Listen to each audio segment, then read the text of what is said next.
इंसान साथ जन्म लेता है या नहीं पता नहीं, लेकिन क्या आपको पता है तितली को उड़ने के लिए 2 बार जन्म लेना पड़ता है। सुनने में अजीब लगता है ना? लेकिन यह बिल्कुल सच है। तितली एक बार नहीं बल्कि 2 अलग अलग जिंदगियां जीती हैं। सब कुछ शुरू होता है एक छोटे से अंडे से। यह अंडा पत्तों के नीचे चिपका होता है, लगभग अदृश्य। कुछ दिनों बाद इस अंडे से निकलता है एक कैटरपिलर, जिसे हम कहते हैं इल। अब यहां पहली जिंदगी शुरू होती है। इस चरण में कैटरपिलर उड़ने के लिए नहीं, सिर्फ खाने के लिए जिंदा होता है। वो दिन रात पत्ते खाता रहता है। उसका काम एकदम साफ है, एनर्जी जमा करना, क्योंकि जो आगे होने वाला है उसके लिए शरीर को तोड़ना पड़ेगा। कुछ हफ्तों बाद कैटरपिलर एक जगह लटक जाता है और खुद को एक शेल में बंद कर लेता है, जिसे कहते हैं कोकून या क्राइसलिस।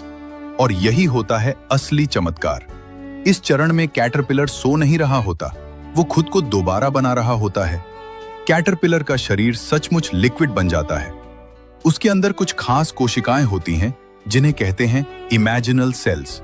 यही कोशिकाएं तय करती हैं विंग्स का साइज, आंखों का डिजाइन, एंटेना और कलर पैटर्न्स। यानी पुराना शरीर टूटता है और एक बिल्कुल नया शरीर बनता है। इसलिए कहा जाता है कि तितली 2 बार जन्म लेती है, और जब यह ट्रांसफॉर्मेशन पूरा हो जाता है तो कोकून से बाहर आती है तितली।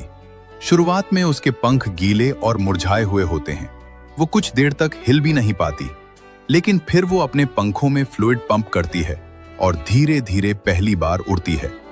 और एक दिमाग हिला देने वाली बात, तितली को ये याद भी नहीं रहता कि वो कभी एक कैटरपिलर थी। उसका नर्वस सिस्टम, शरीर, जीवन शैली सब कुछ नया होता है। नेचर का ये प्रोसेस सिर्फ एक कीड़े की कहानी नहीं है, ये एक संदेश है।